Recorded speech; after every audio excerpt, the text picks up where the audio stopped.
Bienvenue dans les épisodes d'été de Famille Minimaliste. Cette année encore, je vous propose 2 épisodes de 5 minutes par semaine, le lundi et le jeudi.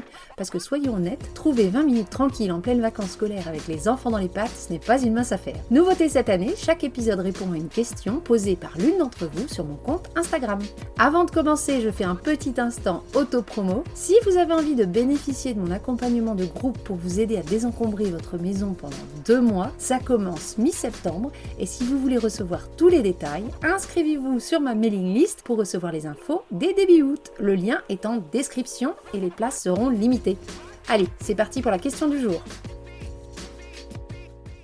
Comment trier la quincaillerie, les 1001 vis, clous, etc. Je suis le roi des au cas où ou des rachats parce que oubliez. Excellente question car elle montre que d'avoir des choses au cas où ou des choses en plusieurs exemplaires n'est pas forcément synonyme d'économie.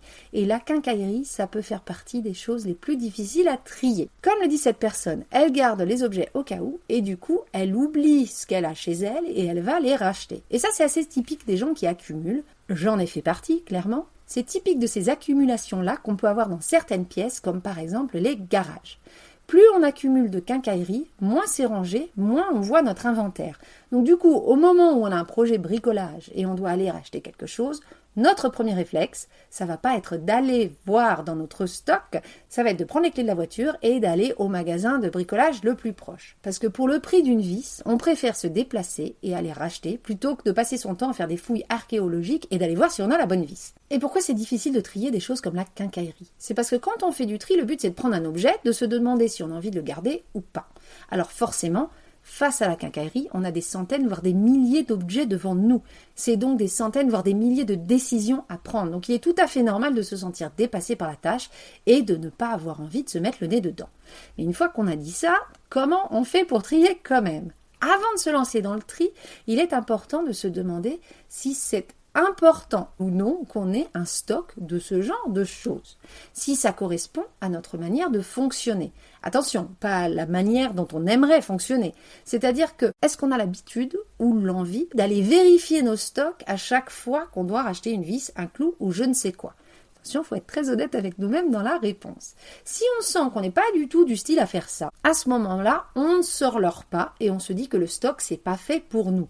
Quand on a fini un projet, qu'on a des vis en rab, on les donne, on les recycle. En tout cas, quoi qu'il en soit, on ne les garde pas chez nous.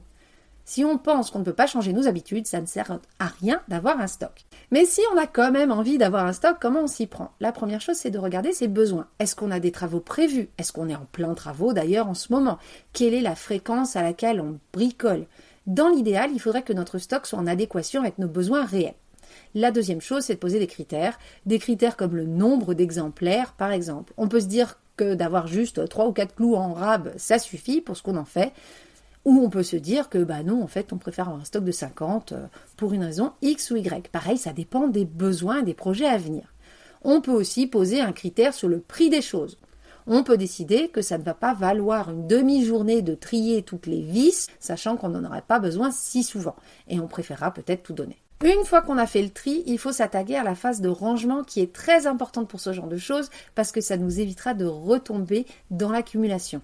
Il faut que le stock soit visible, donc on évite des boîtes fermées qui s'empilent les unes sur les autres et on ne voit rien dedans. Et surtout, on range les choses par catégorie.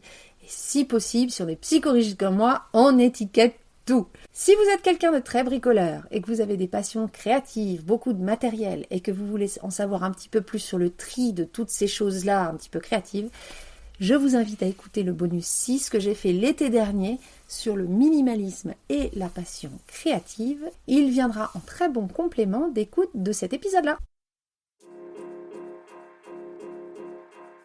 Merci d'avoir écouté cet épisode d'été de Famille Minimaliste. J'espère que la réponse vous a été utile et vous fera avancer dans votre tri ou dans votre pratique du minimalisme en famille.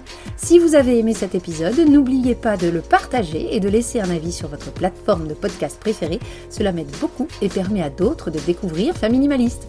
N'oubliez pas de vous inscrire à la mailing list si vous voulez recevoir début août toutes les informations sur mon accompagnement au désencombrement. À très bientôt pour un prochain épisode et en attendant, n'oubliez pas, même pendant les vacances, vivre avec moins, c'est vivre avec mieux.